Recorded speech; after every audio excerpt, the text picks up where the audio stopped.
Have you ever wondered what separates businesses that grow to 7, 8, or even 9 figures from the ones that end up bankrupt? Well, I've studied more than 1,000 of the most successful businesses in the world, especially in the online space, spent countless hours reading white papers, reading articles, and speaking with my friends who've built and scaled their own companies. What I found were some consistent patterns through almost every single niche and industry. So in this video, I'll be sharing 7 of the biggest lessons I learned from winning businesses around the globe, but especially those in the creator space like you and me, so you can apply these to your own business in order to grow, scale, and truly win. Number 1, they productize their genius, even if they're the brand. Most creators start with just themselves, which is totally fair. It's your personal brand, you're doing the thing, you figure out what works for you, how you can serve people, and then you show up in ways to allow you to get more visible. You typically start by working with clients one-on-one. But even if you're a personal brand, you don't want to have that be the thing that's holding you back from scaling. Take, for example, Marie Forleo, an iconic entrepreneur with many niches under the belt and a wildly successful YouTube channel who's been recognized by many notable media sources, including Oprah. Marie wanted to create a program that could go beyond her personal brand. That program or product was B-School. She was able to take everything she knew about entrepreneurship and she began earning millions in sales every year, tapping into other experts that she knew as well, and turn that into an online education program that started to become its own thing. So for many years, including when I first started my coaching business back in 2014, B-School became the program pretty much all online businesses, coaches, online creators took in order to get their business started. But there's no way she could have done it to the level she did if she only relied on herself doing it all, or if she provided all the access to herself while doing it. You want to make sure that your business doesn't depend on just you showing up live in order to deliver every time. Her entire program was completely scalable. It was done in a way that allowed her to keep repeating the process every time she launched. So in order to scale, you need to stop being the service and start selling the system. Moving into number 2, they sell the vehicle, not the features. Grant Cardone has built a massive empire for himself in the real estate mentorship and sales training niche. And while he sells skills training, similarly to Marie, one of the reasons he became so big isn't because he just focused on teaching people how to be good at sales. He realized that for his people to become great buyers, they needed to feel who they are capable of becoming. They needed to see that vision. So nearly all of his content was really about bringing out confidence, tapping into wealth, and that 10x lifestyle as the identity. So through that, he began attracting a certain type of client who was most likely to be successful in his niche in sales, and therefore go into real estate and investing where he made the actual big bucks. He doesn't just sell, here's what you get, here's a list of things that you're going to learn from me. He sells that this is the shortcut that finally works, the vehicle that feels like a cheat code to becoming the person you want to be, and people eat it up. So your takeaway here is instead of just focusing on the features, the skills, and the things that people get when they buy your product, frame it as the fastest path to the life that they want. Number 3, they scale what's working, even if it's not creative. If you're a creative entrepreneur, this one might be hard for you, but ultimately it's what works. And we see this with so many brands. A great example of this is Russell Brunson's ClickFunnels software. Russell was able to scale it to 9 figures by promoting the same funnel framework, the same headline, you're just one funnel away, for literally years. And he did it across all kinds of platforms, across media, books, webinars, and courses. He didn't let boredom sabotage his success. When he found a winning formula, he replicated it in as many ways as he could. So the truth is that winners repeat the same thing until it stops working, and then they start to tweak it. It's going to be very tempting to keep wanting to change things up because you want to be creative. You want to keep things interesting. But the truth is that reinventing constantly is actually quite chaotic, and it actually slows down your growth. If something is working, double down on that until it stops. Number 4, they build a product no one else is willing to build. Thrivecart did something that no other software was willing to do. They took everything people wanted and already paid a lot of money for, creating high converting checkout pages, hosting online courses, setting up the automations to sell digital products, which normally would require a pretty hefty monthly subscription to places like Kajabi or ClickFunnels or Samcart. And what they did is they gave it to people for one flat payment. However, most apps and products that use that model actually sell products that aren't very good. Their customer service is either non-existent, their app breaks and then never starts working again. It's clearly just like a way to make money for those people. And the reason why Thrivecart skyrocketed as the solution for course creators and digital product sellers is is because not only was it a one-time payment, it got better and better and better, and it kept blowing customers' minds. That allowed them to grow massively without even using a ton of marketing and only leveraging affiliates. Their offer and their product was so good, people couldn't not promote it. And that's what makes a product that lasts for years and becomes a top seller. Number 5, they create a clear identity shift, not just a problem. The key for buyers seeing any digital offer as a non-negotiable isn't just because it contains how-to information, tutorials, or strategies. It's a part of it, but it's not the main reason why somebody truly blows up. The people who truly make it is because they're selling a way for their buyers to become the person they want to be. A great example of this is Amanda Francis. Amanda is a well-known money queen, and she sells courses and products mostly around money mindset. But people don't buy just because they want to heal their money story or learn how to think about money. There's a lot of people they could buy information like that from. They buy because of who Amanda is, what she's able to create, and the fact that she literally lives it every single day. People buy because they want to step into the identity of being a rich, unapologetic woman like Amanda. And this is also why people want to buy from her, because they get really magnetized into the lifestyle of what that can create. So if your offer only solves a task, you'll probably get transactional buyers. But if it creates an identity shift, you will start building a movement. Number 6, they treat marketing like a machine, not a mood.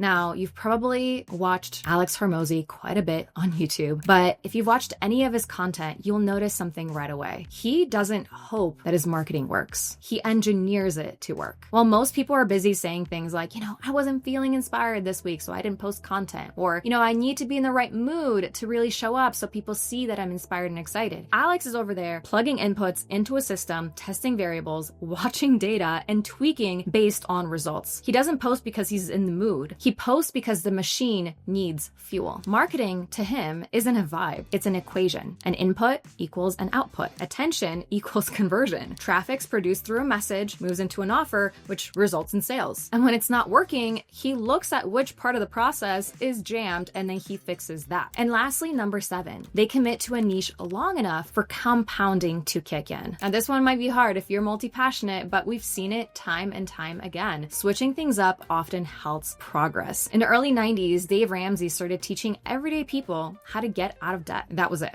That's all he did. No fancy investing tips, no jumping from niche to niche, just simple, repeatable steps to stop living paycheck to paycheck. While others pivoted every year, chasing the next big niche, big thing, he kept repeating the same freaking message until it became a movement. That's what we know him for now, and that's what most people miss. They don't give their niche enough breathing room to start compounding, where people start to associate your name with your message. Because here's the truth. Authority isn't built from being everywhere. It's built from going deep in an area that people can remember you for. If you've been waiting for a reason to get into online business but think it's too hard, that couldn't be further from the truth. Because if you click right here to check out the next video, you'll see the 4 key reasons and trends happening as we speak that are totally lowering the bar for anyone to get into online business. So if you've been waiting for a reason to start, that's your reason. Because there's never been a better time than now. I'll see you in the next one.